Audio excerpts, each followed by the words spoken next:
All right, some more now from Washington, D.C., and the former National Security Advisor, Michael Flynn, offering to testify before the DOJ about the Trump campaign and any alleged ties to Russia.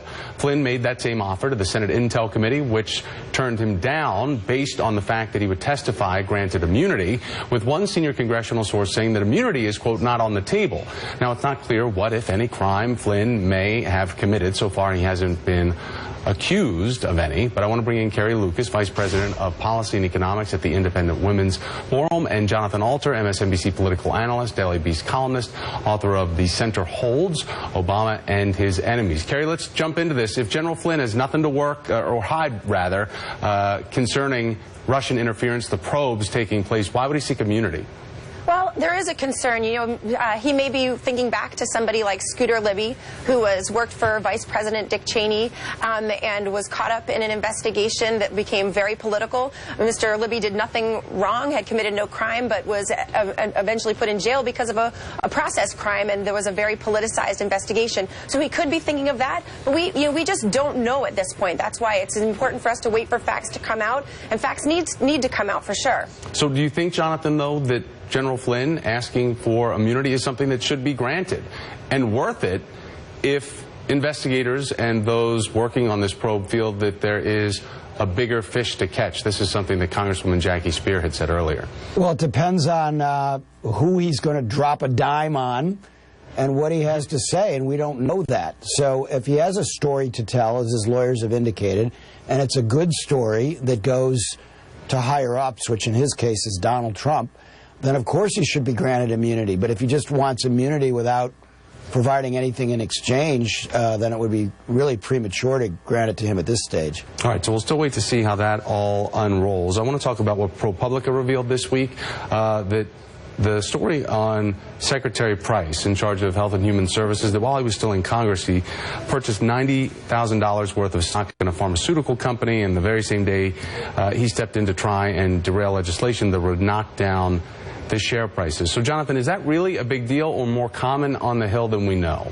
No, this is a big deal. You're already seeing online, you know, hashtag insider price, because there are a lot of lawyers who are indicating that this is definitely grounds for an investigation into possible insider trading by Secretary Price. It is improper on its face, whether it is illegal or not. You know, it's just simply wrong when you're in government, gross conflict of interest, to be intervening in regulations that affect companies that you've bought stock in. That's just not the way we're supposed to operate in this country. Carrie, do you think that this is going to come back to bite the Secretary? Well, absolutely. This is something that, if this is true, if you are making stock purchases based on legislation that you're pursuing, then that's absolutely unethical. And you're right. Just as, you know, when Hillary Clinton was making decisions as Secretary of State who to hold meetings with based on who had given money to her family foundation, I thought that was a pretty egregious violations of ethics and ought to have been alarmed more people. I don't think MSNBC was very interested in that one. But absolutely, if Secretary Price was using his position of power to enrich himself, wait, Carrie, then that's a big problem. We weren't interested in what? In Mrs. Clinton deciding, you know, there was evidence that she decided which public leaders to hold. There actually yes, wasn't. there is. She decided, she waited. Yes, there are. There are emails that show. She met with Mohammed Yunus, who won a Nobel Prize, and people. She waited for confirmation that his family had given millions of dollars to the Clinton Foundation. That's not correct. But all right, well, that's something we certainly should have investigated as well. Well, it's a good thing that Hillary Clinton's not president, because we don't have to worry about any of that. No, but you're right. We should hold, as long as we hold leaders to one standard. The only people we should hold accountable are the people that we have in office right now. And speaking of money, we've got this new number. The White House releasing these financial disclosures from the president's team, the allies here, including the first daughter, Ivanka, who now is an unpaid employee in the White House, her husband, Jared Kushner, and they show this web of business interests north of $740 million here. Carrie, do you think it's a problem that they cannot act as if public servants and blind trust all of this off and distance themselves from their businesses while having this type of access to the White House? Do you think that they can handle this? Well, I think this is a matter for the ethics committees and for the advisors in the White House to figure out how they can separate themselves out so there is not a conflict of interest. And it sounds like they're trying very hard to figure that out. It is complicated. Obviously, these are people with tremendous business ties. But this isn't, the American people knew that President Trump has a lot of business interests when he was being elected. And we need to let this process move forward. I appreciate that you said earlier that there's no reason to assume that Ivanka and Jared are trying to enrich themselves through their position in public service, and so we should let this process continue. This isn't a scandal. This is something where some very successful people are now trying to use their expertise to guide public policy. Well, the biggest expertise that Ivanka has is being a daughter to the president. I mean, it's not like these people hit a home run. They were born on third base, right? Okay, so pretending like they really hit a home run, I mean, no. This is, if Ivanka Trump was the daughter of a Democratic president, you guys would be celebrating her as a feminist icon.